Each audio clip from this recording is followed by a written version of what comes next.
Gadis ini menarik bajunya dengan secara cepat. Seperti menarik sampai bagian penting. Tapi dia masih belum tahu dirinya sedang diintip. Hector sedang gunakan teropong untuk mengintip gadis itu. Tiba-tiba istrinya datang, jadi dia berpura-pura seperti tidak apa yang terjadi. Lalu bilang istrinya keluar untuk membeli makanan.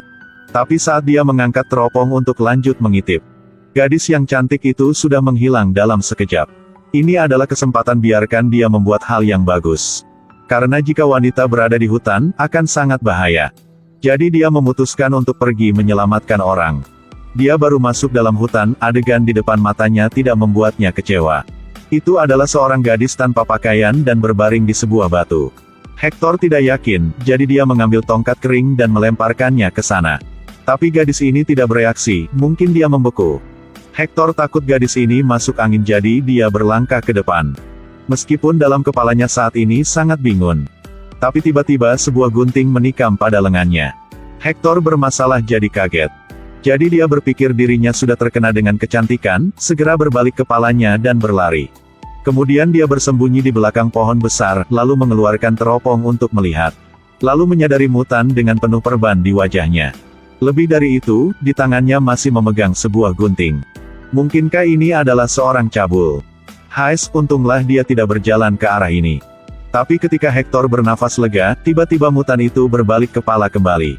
Sialan, tampaknya telah ditemukan. Hector takut, jadi dia bergegas naik gunung. Dia berlari sepanjang hari baru bisa melihat sebuah rumah, tapi ketika dia mengetuk pintu, tidak ada siapa yang membuka. Karena hidup, jadi dia harus mengambil batu lalu memecahkan jendela. Setelah masuk ke dalam, hal yang pertama dia buat adalah mencari kain medis untuk membalut lukanya.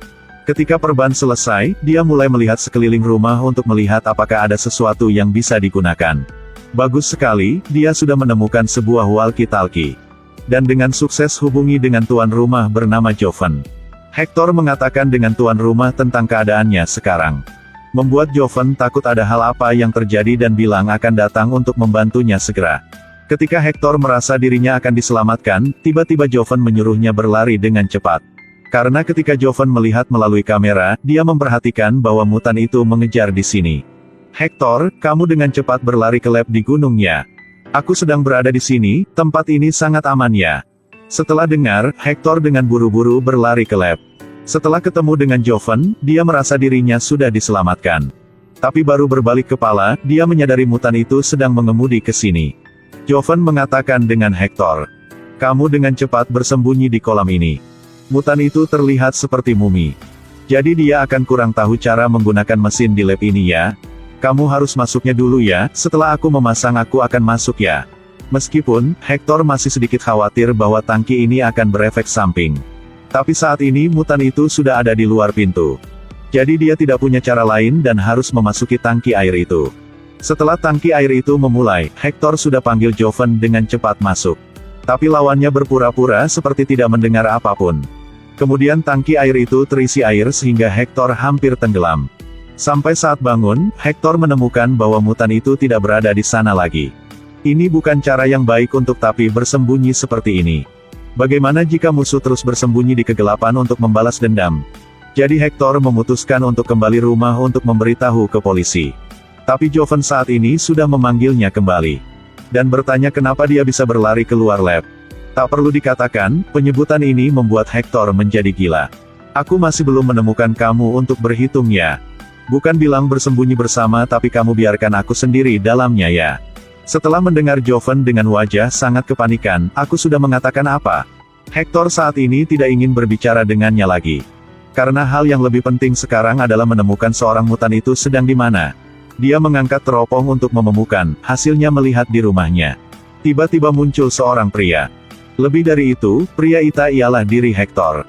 Joven saat ini menjelaskan dengan Hector. Kamu baru masuk tangki air beberapa jam, segera menciptakan 2 Hector. Dia adalah Hector kedua, dan jika tidak terjadi apa keluar keinginan, nanti malam ini Hector pertama akan bertemu dengannya. Saat itu, aku akan memasukkannya ke dalam tangki air untuk menjadikannya satu-satunya Hector. Tapi ketika Hector berpikir tentang dalam rumahnya ada seorang pria bersama istrinya sudah merasa sangat tidak nyaman. Jadi dia sudah menelepon istrinya untuk menjelaskan. Tetapi ketika ujung telepon yang lain mengangkat, Hector mendengar suaranya lagi. Saat ini, dia baru tiba-tiba ingat tentang sore ini dia juga mendapatkan sebuah panggilan seperti itu. Sebenarnya, tidak lama, ada panggilan datang. Dan semuanya seperti mengatur dari dahulu. Hector belum tenang, telepon berdering lagi membuat Joven sangat marah. Aku bilang untuk kamu tahu, jika kamu masih berlari keluar lagi, malam ini. Saat Hector pertama datang tapi kamu tidak memasuki tangki air, nanti kamu akan selesai hidup. Tapi Hector tidak percaya, jadi dia mengambil kesempatan Joven keluar.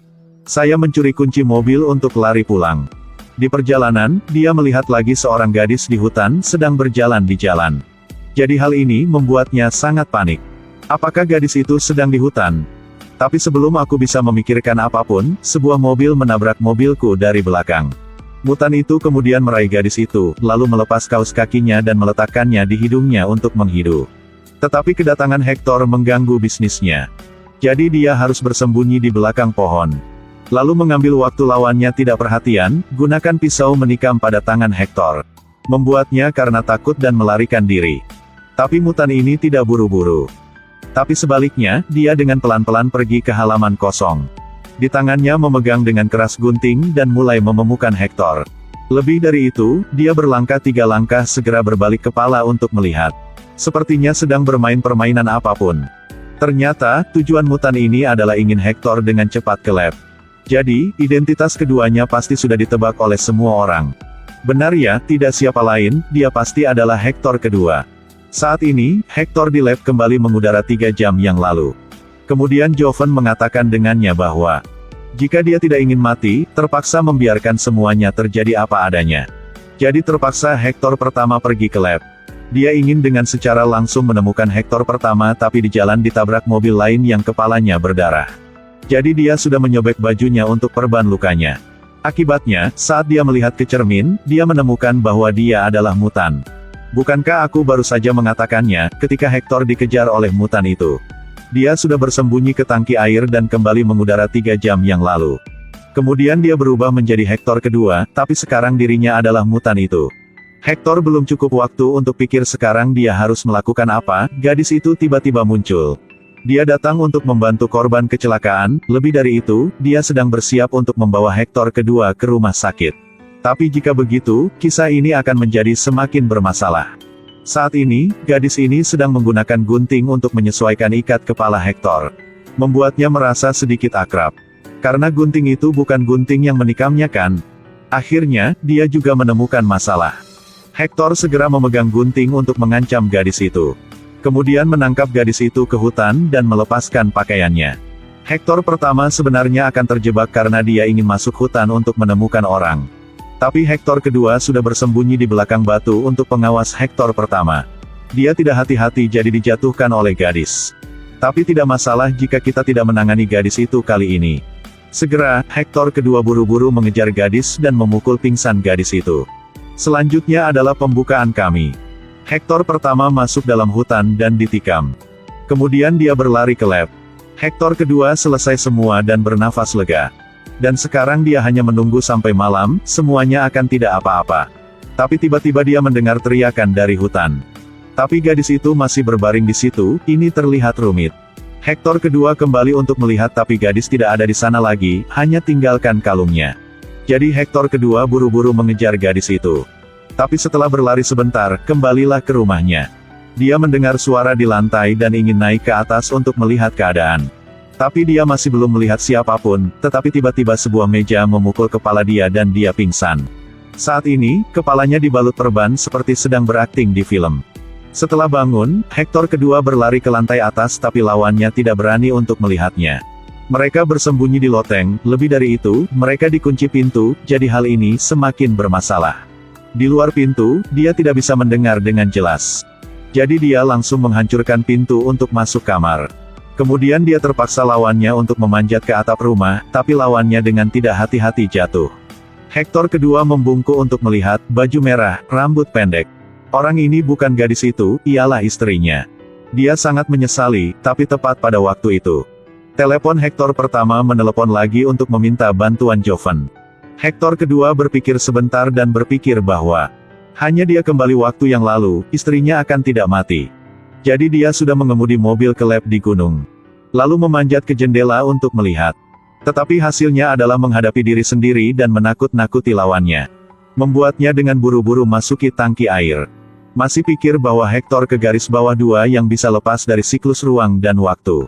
Tapi berpikir untuk menyelamatkan istrinya, jadi dia memutuskan untuk pergi ke udara lagi. Tapi peneliti Joven tidak setuju, katanya. Karena mesin tidak stabil, jadi tidak cukup energi untuk Hector melalui udara sekali lagi. Dia hanya mengatakannya untuk mengalihkan perhatian lawannya. Baru membuang baterai mesin itu, tetapi orang Hector 2 tidak biasa. Masalah kekurangan baterai ditemukan olehnya dan sekarang dia menggunakan tongkat untuk mengancam Joven. Joven segera bernasihatnya dan berkata, "Jangan pikirkan itu lagi, kamu tidak bisa mengubah masa lalu. Lebih dari itu, akan membuat hasil tanpa diduga ya. Jika kamu lanjut melalui udara akan menciptakan Hector ketiga ya. Dan jika Hector kedua dan ketiga tidak masuki tangki air, nanti hasilnya tidak bisa berpikir ya." Tapi Hector kedua saat ini tidak peduli lagi, karena dia sudah berencana. Artinya, setelah melalui udara, dia akan membiarkan Hector pertama melewati jalan itu lagi. Lalu diam-diam berurusan dengan Hector kedua, tapi jika seperti itu, pasti akan celah. Hei, berbicara tentang celah, dia menemukan sesuatu yang teduh. Kenapa bateraimu penuh sebelum aku datang? Ini apakah semua masalah ini diatur olehmu, benarkan? Kamu hanya menungguku sampai dan berlompat ke tangki air, benarkan? Setelah selesai kata, Hector memukul Joven sebuah tongkat. Menyebabkan lawannya mengatakan yang sebenarnya karena dia takut dia akan kehilangan kendali. Seperti ini, Hector ketiga sudah menggunakan walkie-talkie untuk mengatakan denganku tentang rencanamu, untuk aku mencegahmu ya. Hector kedua tercengang setelah mendengarkannya. Bahkan ada ketiga kan. Jadi jelas aku bukan orang pertama yang melalui udara. Namun, jika seseorang telah melintasi udara 2 kali, jadi kenapa mencegahku? Tapi sekarang dia tidak bisa mengurus hal lain. Untuk menyelamatkan istri, Hector kedua memutuskan untuk melalui udara sekali lagi. Hector kedua ingin kembali masa yang lalu untuk membunuh dirinya. Karena dia mendorong istrinya ke bawah, jadi hanya dengan kembali ke masa lalu dia bisa bunuh diri.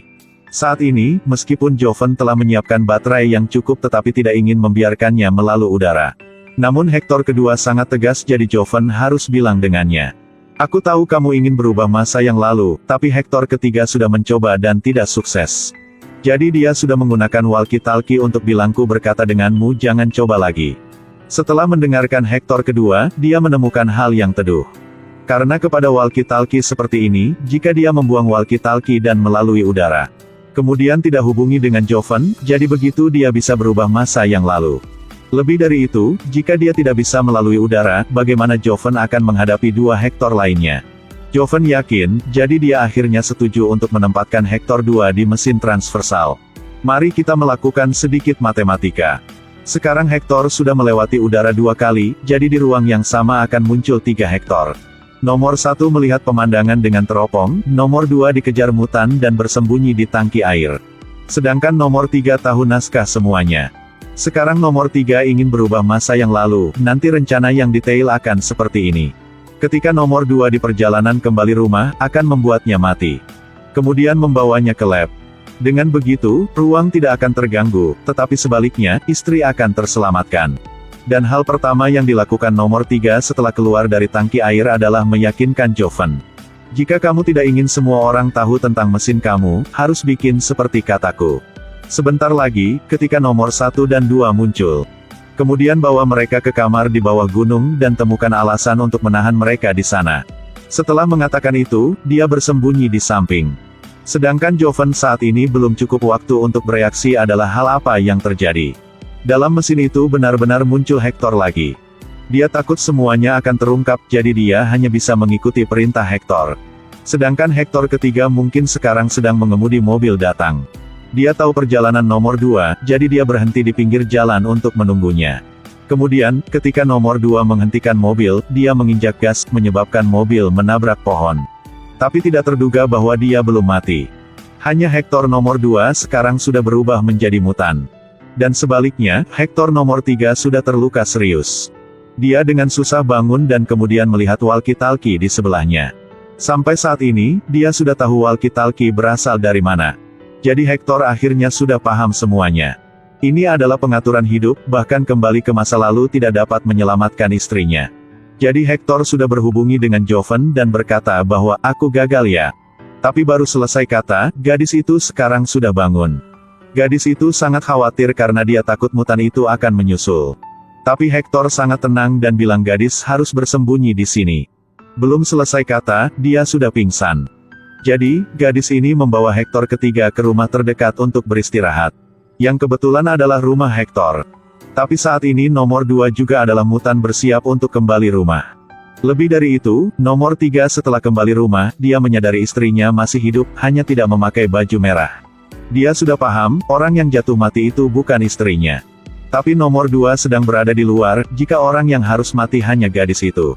Nomor 3 menyuruh istrinya harus bersembunyi lalu naik ke atas untuk menghadapi dengan nomor 2. Kemudian dia gunakan meja untuk memukul pingsan nomor 2 dan memperpanjang waktu gadis itu dan berkata, "Dia adalah mutan, kamu harus ganti pakaian untuk membodohinya. Kamu harus berpakaian warna merah dan memotong rambut pendek. Sedangkan aku akan menarik perhatian darinya, kemudian kamu harus mengambil kesempatan berlari ke atap rumah dan bersembunyi ya." Semua ini sangat alami. Nomor 2 tertarik oleh gadis itu dan mengejarnya dan terpaksa gadis itu memanjat ke atap rumah. Akhirnya, gadis itu jatuh. Dia berpikir bahwa dirinya sudah membunuh istrinya jadi mengemudi ke lab untuk melewati udara sekali lagi. Tapi adegan lanjut adalah nomor 3 dan istri sedang beristirahat di kebun. Dan sekarang dia tahu bahwa hanya menunggu sebentar lagi, dia akan menjadi Hector satu-satunya. Cerita sampai ini berakhir ya. Film Teenage Remake ini termasuk 4 karakter dan 3 adegan, dengan biaya sangat sedikit. Tapi kesempurnaan filmnya sangat tinggi. Setiap desain sempurna. Contohnya seperti Hector dan Jovan melalui walkie-talkie untuk berkomunikasi satu sama lain. Nomor 3 juga melalui walkie-talkie dan tahu tidak bisa berubah masa lalu. Jadi film telah menjadi siklus yang sangat logis ketika detailnya terintegrasi. Awalnya, kita akan susah paham tapi ketika kita memasuki sirkuit film, maka kita akan merasa bahwa desain penulis sangat kebetulan. Film ini syuting beberapa tahun lebih awal dari film Evil Triangle. Tapi film Evil Triangle masih mendapat banyak perhatian dari penonton. Akhirnya, saya ingin menjelaskan sedikit tentang nama film Teenage Remake. Saya tidak tahu apakah orang memperhatikan. Setiap kali Hector melewati udara, dosanya akan tambahkan. Hector pertama hanya seorang yang flamboyan. Tapi ketika menjadi nomor 3, dia bisa membuat apapun. Bahkan bisa mengatur untuk membunuh gadis. Dan ini adalah lingkaran dosa. Jangan lupa like dan share untukmu ya. Nanti ketemu lagi ya.